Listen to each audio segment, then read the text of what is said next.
नमस्कार मित्रों, मैं सई राम बीरड़ा, व्याख्याता राजनीति विज्ञान। हम आपके लिए लेकर आए हैं आज नए सवालों की एक श्रृंखला, जिसमें हम देखेंगे फर्स्ट ग्रेड स्कूल व्याख्याता भर्ती परीक्षा में जो सवाल बहुत इम्पोर्टेंट है आने वाले हैं और निश्चित ही इनमें से सवाल आएंगे ही एग्ज़ाम में। तो हम शुरू करते हैं। आइए, 20 क्वेश्चनों की श्रृंखला है। आज पहले सवाल से हम बात करेंगे। तो पहले सवाल से हम देखेंगे तो संविधान के किस भाग में सर्वोच्च न्यायालय का वर्णन किया गया है। अब हम संविधान के भागों की बात करें तो हम देखते हैं कि संविधान में कुल जो भाग दिए गए हैं उनकी संख्या है 22। 1 से लेकर 22 तक जब संविधान बनाया गया तो उसमें 22 भाग बनाए गए थे। 8 अनुसूचियां बनाई गई थी। 8 अनुसूचियों को बढ़ाकर 12 अनुसूचियां कर दी गई। हम सर्वोच्च, अब प्रश्न पर आते हैं, संविधान के किस भाग में सर्वोच्च न्यायालय का वर्णन किया गया है। तो सही उत्तर इसका होगा भाग 5 में। 22 भाग हैं, उनमें से 5 जो भाग है संख्या, उसका सही उत्तर है। तो इस तरह से संविधान के किस भाग में सर्वोच्च न्यायालय का वर्णन किया गया है, तो भाग नंबर 5 में वर्णन किया गया है। तो हम इसी तरह से आपके लिए लेकर आए हैं फर्स्ट ग्रेड जीके व्याख्याता पेपर फर्स्ट के लिए इंडियन कॉन्स्टिट्यूशंस का कोर्स, जो यस गुरु ऐप पर उपलब्ध है, जिसमें आपको मिलेंगे 10 वीडियो लेक्चर्स राजनीति विज्ञान के, साथ ही साथ PDF नोट्स और 10 मॉक टेस्ट इसी तरह के, जहां से सवाल आने की पूरी संभावना रहेगी। RPSC जिस तरह से सवाल पूछ रही है उसी नए ट्रेंड के अनुसार इसमें सवाल भी उपलब्ध होंगे। सारा मटेरियल उपलब्ध है, आप एक बार इसको ज्वाइन करें, देखें। तो इसी तरह से हम देखेंगे, सवाल नंबर 2 पर चलें। इसी तरह से देखें आगे। तो सवाल नंबर 2, सर्वोच्च न्यायालय के गठन के संबंध में निम्न में से कौन सा कथन सत्य है। कौन सा कथन सत्य है सवाल। अब कथन दे रखे हैं नीचे कि कौन से कथन सत्य हैं। तो सबसे पहला दे रखा है कि 1950 में न्यायाधीशों की संख्या 7 + 1 थी, मतलब कुल संख्या 8 थी। मुख्य न्यायाधीश था 1 और बाकी अन्य न्यायमूर्ति थे। वर्तमान में न्यायाधीशों की संख्या मुख्य न्यायाधीश सहित 34 है। तीसरा C की बात करेंगे हम। वर्तमान में न्यायाधीशों की संख्या 33 है और मुख्य न्यायाधीश NV रमन्ना है। अब जैसे कि इसके ऑप्शंस में देखेंगे हम, तो कौन कौन से सही हैं। ऑप्शंस 1 में दे रखा है ABC, ऑप्शन 2 में दे रखा है ADC और ऑप्शन 3 में दे रखा है ABCD और 4th में दे रखा है CD। अब हम देखेंगे जब 1950 में सर्वोच्च न्यायालय की स्थापना की गई तो वास्तव में ये जो सही है कि 7 अन्य न्यायाधीश थे और 1 मुख्य न्यायाधीश था। फिर वर्तमान में न्यायाधीशों की संख्या 33 + 33 न्यायाधीश है और 1 मुख्य न्यायाधीश है। मुख्य न्यायाधीश का नाम जैसे कि D ऑप्शन में लिख रखा है कि NV रमन्ना है। और फिर वर्तमान में न्यायाधीशों की संख्या, यहाँ इसको मुख्य न्यायाधीश के अतिरिक्त मानना है। मुख्य न्यायाधीश के अतिरिक्त, यहाँ देखिए मुख्य न्यायाधीश सहित दिए रखा है इस ऑप्शन में, तो 34 दे रखी है संख्या। यहाँ न्यायाधीशों की संख्या पूछी है तो इसमें कोई कन्फ्यूजन होने की आवश्यकता नहीं है, 33 है और कुल 34 न्यायाधीश है।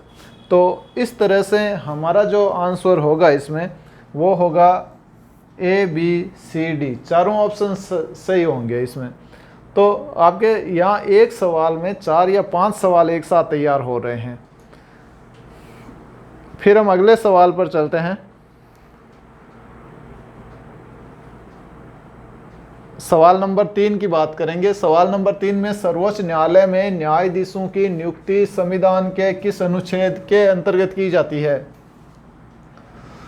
तो हमने ये देख लिया था कि संविधान में जो अनुच्छेद दे रखे हैं उसमें जो न्यायालय की बात आती है, जब न्यायालय के अंतर्गत कौन से संविधान 124 से लेकर 147 तक सारे के सारे अनुच्छेद है भाग 5 में। जब पहले सवाल में हम इसकी चर्चा कर रख चुके हैं कि किस भाग कितने हैं, तो 5 भाग है इसमें।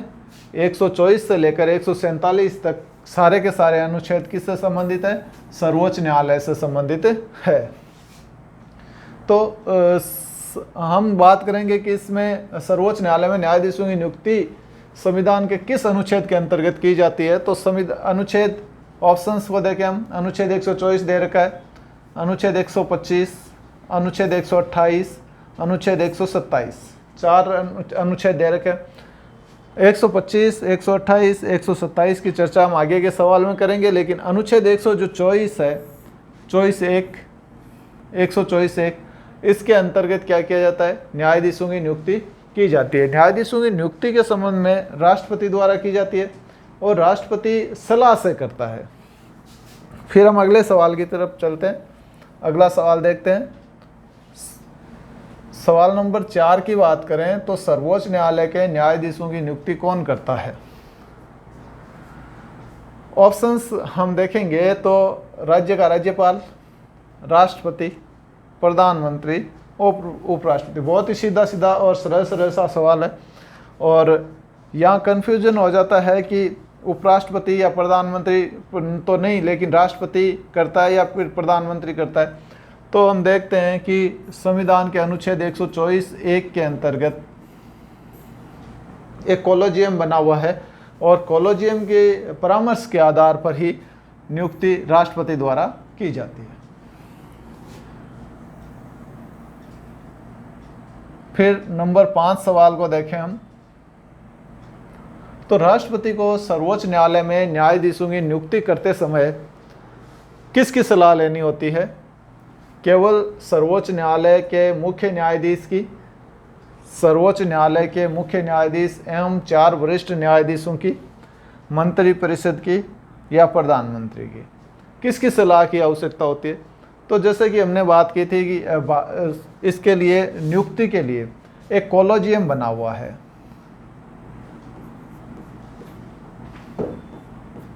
कॉलेजियम बना हुआ है, और इस कॉलेजियम के माध्यम से, कॉलेजियम किसको मिलाकर बना हुआ है? ये 3-4 बार जो के जजेज case, first, second, third, fourth, 4 जजेज केस है, उनके माध्यम से ये कॉलेजियम में सुधार भी हुआ है।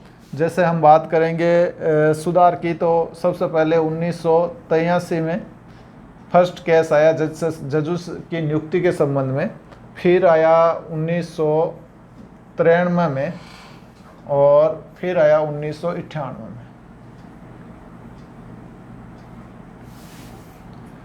यहाँ पर जैसे नियुक्ति करते हैं समय सलाह की लेनी पड़ती है।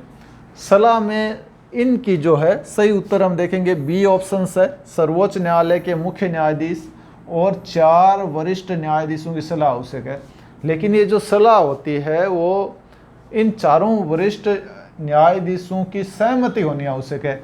ये ऐसी बात किस में कहेगी? जो 4th जजेज केस 1998 में हुआ, उसके संबंध में ये कॉलेजियम में सुधार हुआ। पहले में केवल मुख्य न्यायाधीश की सहमति और 2 वरिष्ठ न्यायाधीशों की, फिर 1993 में हुआ और 1998 में ये।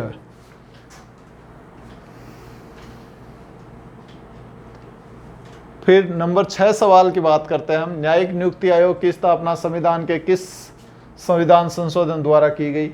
नई सरकार जैसे ही 2014 में स्थापित हुई, तो उन्होंने जो कॉलेजियम पद्धति थी, पुरानी जो कॉलेजियम पद्धति जिसके माध्यम से नियुक्ति होती थी, उस नियुक्ति में संशोधन की बात करेगी। और संशोधन में इसके लिए एक नया संविधान संशोधन लाया गया। और संविधान संशोधन की बात करें तो अनुच्छेद 368 के अंतर्गत संविधान में संशोधन किए जाते हैं। और 368 के अंतर्गत 2 तरह से संविधान में संशोधन किए जाते हैं। एक तो साधारण बहुमत से, और दूसरा विशेष बहुमत से। तो ये 2 तरह से अनुच्छेद 368 में संविधान में संशोधन किए जाते हैं। अब न्यायिक नियुक्ति आयोग की स्थापना, जैसे कि 99वां संविधान संशोधन किया गया, इसमें न्यायिक नियुक्ति आयोग की स्थापना की गई। बाकी के जैसे ऑप्शंस की बात करेंगे तो इसमें ओबीसी आयोग की स्थापना की गई है और 100 ये अभी तक हुआ नहीं है, और 105वां संविधान संशोधन में विधायिका की जो सदस्य संख्या थी उसमें वृद्धि की गई है।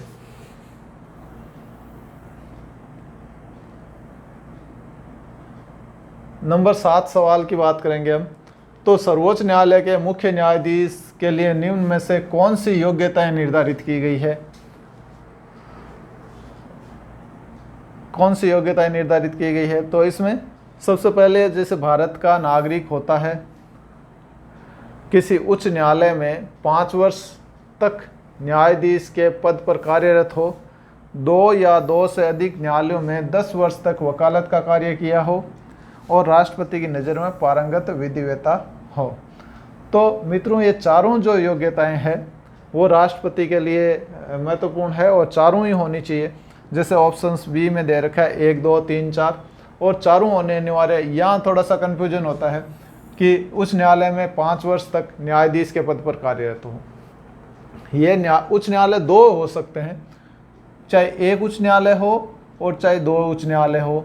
दोनों उच्च न्यायालयों में मिलाकर जो कार्यकाल होता है वो कम से कम 5 वर्ष का न्यायाधीश के पद पर कार्यरत हो, तब किसी व्यक्ति को या तब किसी न्यायमूर्ति को सर्वोच्च न्यायालय में न्यायाधीश बनाया जाता है।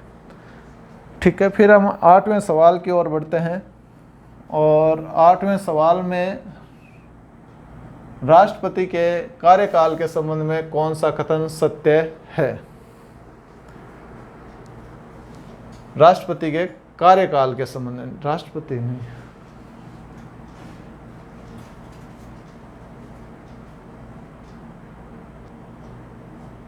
सवाल नंबर 8 की हम बात कर रहे थे, और 8 में हमने देखा था कि न्यायाधीश के, हम देख रहे हैं कि न्यायाधीश के कार्यकाल के संबंध में कौन सा कथन सत्य है। तो यहाँ टाइपिंग मिस्टेक की वजह से थोड़ा सा हो गया था। फिर हम न्यायाधीश के बारे में देखते हैं कि कार्यकाल के संबंध में दे रखे हैं। तो ऑप्शंस की बात करें हम, देखें चुनाव आयोग के संबंध में ठीक है 6 वर्ष और 65 वर्ष चुनाव आयुक्त जो होते हैं उनके लिए बात करते हैं, या फिर कोई दूसरे आयोग है उनके लिए ये दिया होता है 6 वर्ष और 65 वर्ष, जो कि बिल्कुल गलत है न्यायाधीश की दृष्टि से। फिर हम एक पर चर्चा और करते हैं जिसमें अधिकतम 6 वर्ष। कई बार ये होता है कई आयोग के कार्यालय में 6 वर्ष ही कार्यकाल होता है, जैसे इसमें लोक सेवा आयोग, संघ लोक सेवा आयोग होता है, संघ लोक सेवा आयोग के लिए 6 वर्ष होता है कार्यकाल, या उपरोक्त में से कोई नहीं, ऐसा नहीं है। हम बात करते हैं कार्यकाल 65 वर्ष तक। भारत में जो सर्वोच्च न्यायालय के मुख्य न्यायाधीश है उनके कार्यकाल में अधिकतम आयु निर्धारित की गई है, ना कि समय निर्धारित नहीं किया गया, जैसे 5 वर्ष 6 वर्ष इस तरह से निर्धारित नहीं किए गए, केवल ऊपरी आयु निर्धारित की गई है। ये ऊपरी आयु भारत में थोड़ी सी कम है। हम यूएसए की बात करेंगे, यूएसए की बात करें, यूके की बात करें और कनाडा की बात करें,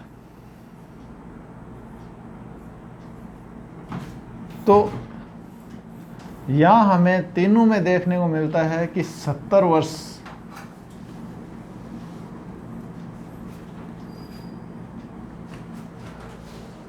यहाँ हमें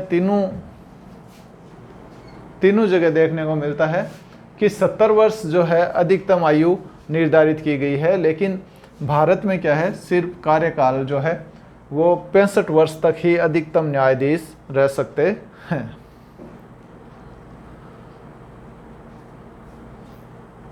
सवाल नंबर 9 की ओर चलते हैं। संविधान के किस अनुच्छेद में न्यायाधीशों को हटाने से संबंधित प्रावधान है? तो जैसे कि हमने बात की थी कि अनुच्छेद 124 जो सबसे महत्वपूर्ण है, और 124 में 124(4) में सर्वोच्च न्यायालय के जो न्यायाधीश है उनको हटाने से संबंधित प्रावधान है। संसद में इनके लिए प्रस्ताव लाया जाता है और उसके माध्यम से 124 में 125 और 26 का अगले सवालों में देखेंगे।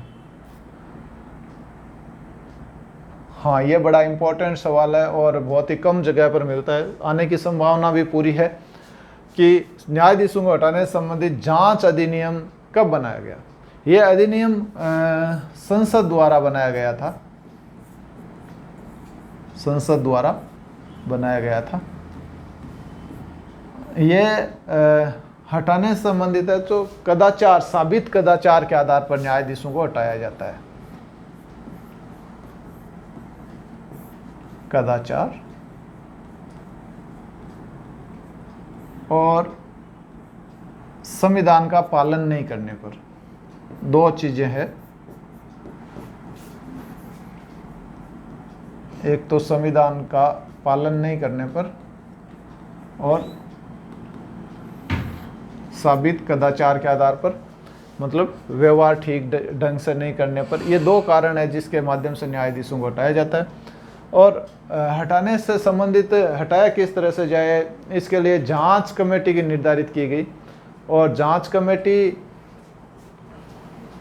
कमेटी जो है उसके लिए एक अधिनियम बनाया गया न्यायाधीशों के लिए, और वो हमारी संसद ने 1960 में बनाया था।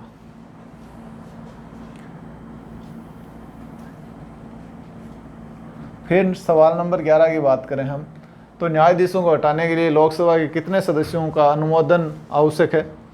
तो लोकसभा के कितने सदस्यों का अनुमोदन है, जब प्रस्ताव किसी भी सदन में रखा जा सकता है। जैसे न्यायाधीश को हटाना है, तो न्यायाधीश को हटाने के लिए संसद में प्रस्ताव रखा जाना है। संसद के 2 सदन हैं और दोनों सदनों में, लोकसभा और राज्यसभा, दोनों में से किसी एक में भी प्रस्ताव रखा जा सकता है। चाहे आप प्रस्ताव हटाने के प्रस्ताव राज्यसभा में रख सकते हैं, चाहे लोकसभा में रख सकते हैं। और तो जब हम लोकसभा में प्रस्ताव रखेंगे तो उससे पहले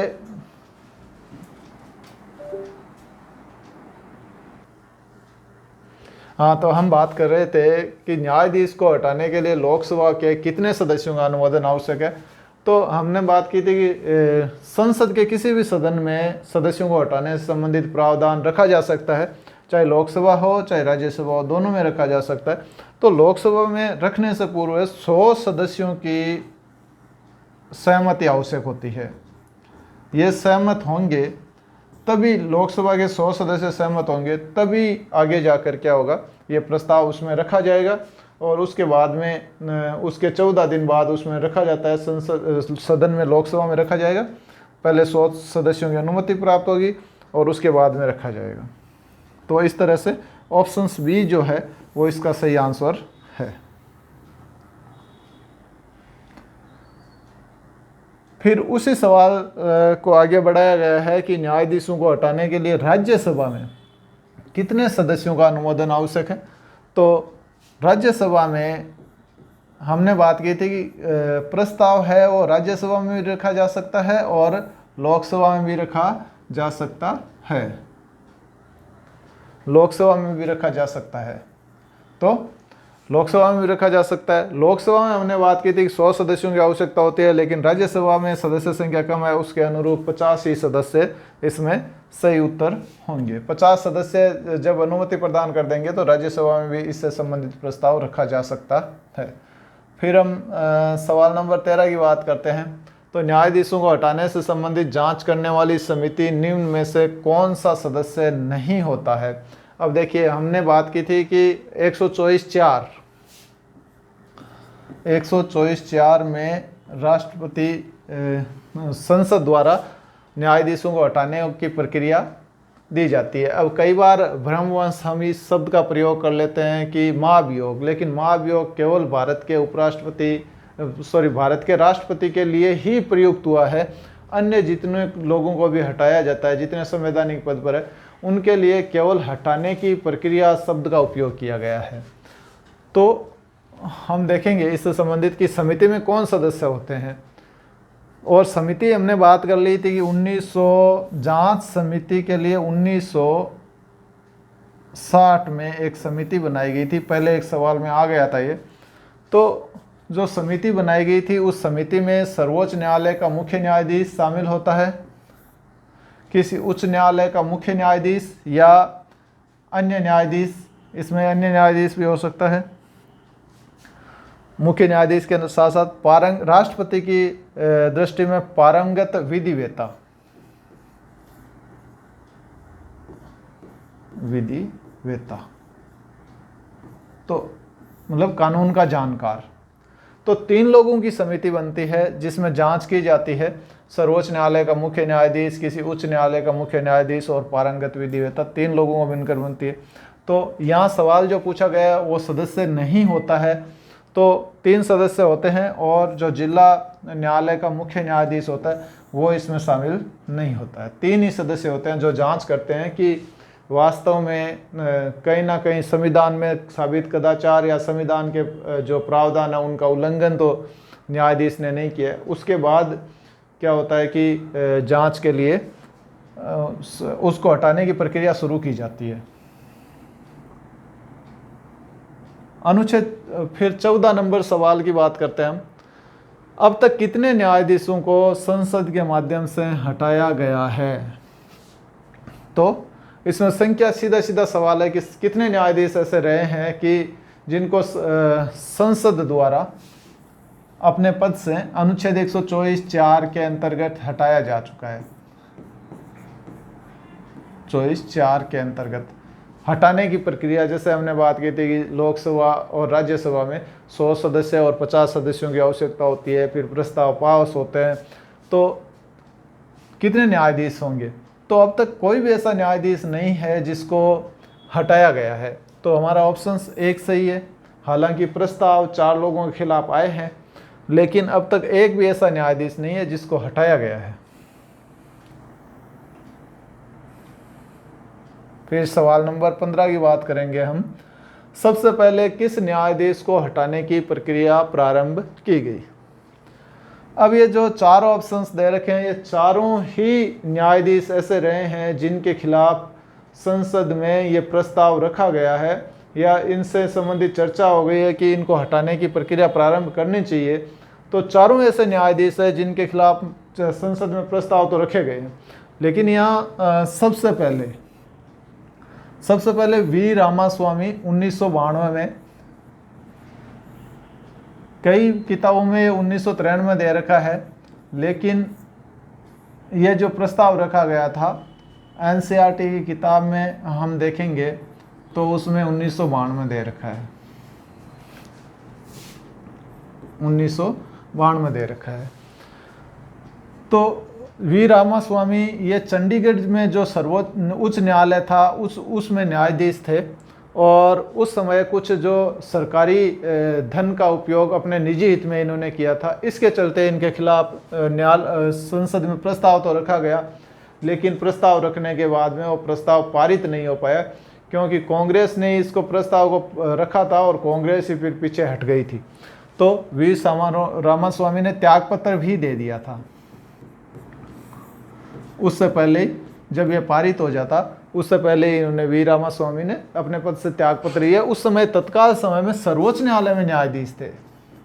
जब इनके खिलाफ प्रस्ताव लाया गया था तब तो सर्वोच्च न्यायालय में थे, लेकिन इन्होंने जो पहले कार्य किए थे, निजी हित में धन का उपयोग, सार्वजनिक धन के उपयोग किया था, उसके कारण इनके खिलाफ लाया गया था। फिर ये चारों ऐसे मेंबर हैं जिनके खिलाफ हटाने की प्रक्रिया जो है वो प्रारंभ की गई थी। चारों ही ऐसे हैं, सौमित्र सेन, पीडी दिनाकरन, एसके गंगले और वी रामास्वामी। वी रामास्वामी के खिलाफ सबसे पहले लाया गया था। फिर सवाल नंबर 16 की बात करते हैं हम। मुख्य कार्यकारी न्यायाधीश की नियुक्ति किस अनुच्छेद के द्वारा की जाती है? मुख्य कार्यकारी न्यायाधीश मतलब जो मुख्य न्यायाधीश होता है, मुख्य न्यायाधीश की बात कर रहे हैं हम। तो मुख्य न्यायाधीश का जब पद रिक्त होता है और उसकी राष्ट्रपति द्वारा नियुक्ति नहीं होती, ऐसी स्थिति में एक व्यक्ति को जो वरिष्ठ न्यायाधीश होता है या उनमें से सर्वोच्च न्यायालय के न्यायाधीशों में एक कार्यकारी न्यायाधीश बनाया जाता है। अब उसकी नियुक्ति जो है वो अनुच्छेद 126 के अंतर्गत की जाती है। 124 हमने कर लिया, नियुक्ति से संबंधित है, राष्ट्रपति को हटाने से संबंधित है। 126 जो है मुख्य न्यायाधीश के संबंध में है, और यह कार्यकारी न्यायाधीश मतलब जब न्यायाधीश नहीं है उस स्थिति में अनुच्छेद 126 के अंतर्गत मुख्य न्यायाधीश के कार्यकारी न्यायाधीश के लिए किया जाता है। फिर अगला सवाल है, तदर्थ न्यायाधीशों की नियुक्ति के संबंध में किस अनुच्छेद के अंतर्गत की जाती है? तो अनुच्छेद 127। तदर्थ न्यायाधीश कौन से होते हैं? ऐसे न्यायाधीश होते हैं ये जो कुछ समय के लिए अस्थायी न्यायाधीश, अस्थायी कह सकते हैं हम, अस्थायी न्यायाधीश की नियुक्ति की जाती है। संविधान के अनुच्छेद 127 के माध्यम से की जाती है। 126 हमने देखा मुख्य कार्यकारी न्यायाधीश के रूप में थे पिछले सवाल में।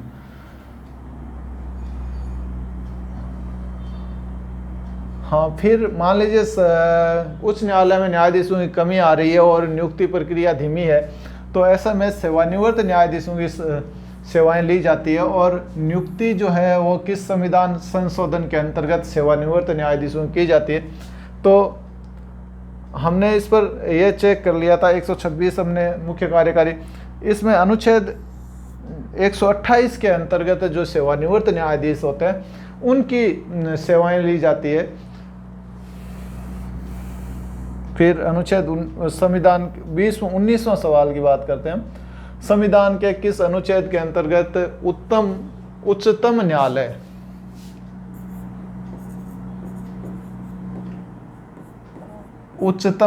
का स्थान दिल्ली निर्धारित किया गया है कि दिल्ली में ही इसका मुख्यालय होगा? यह अनुच्छेद 130 के अंतर्गत किया गया है।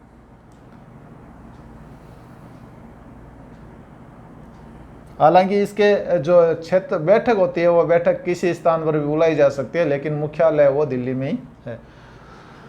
निम्न में से कौन सी महिला न्यायमूर्ति वर्तमान में कार्यरत नहीं है? हम सर्वोच्च न्यायालय की जैसा कि बात कर रहे हैं, तो वर्तमान में 4 महिलाएं हैं, उनमें से 3 का नाम यहाँ दे रखा है, और एक महिला ऐसी है जिसका न्यायाधीश, जैसे हम इंदिरा बनर्जी, फिर न्यायमूर्ति हिमा कोहली वर्तमान में है, BP नागारत्ना, यह इसका कार्यकाल सबसे लंबा कार्यकाल है महिलाओं में 2027 तक, और भारत की पहली महिला सर्वोच्च न्यायालय की मुख्य न्यायाधीश बनने में इनका नाम सबसे आगे चल रहा है।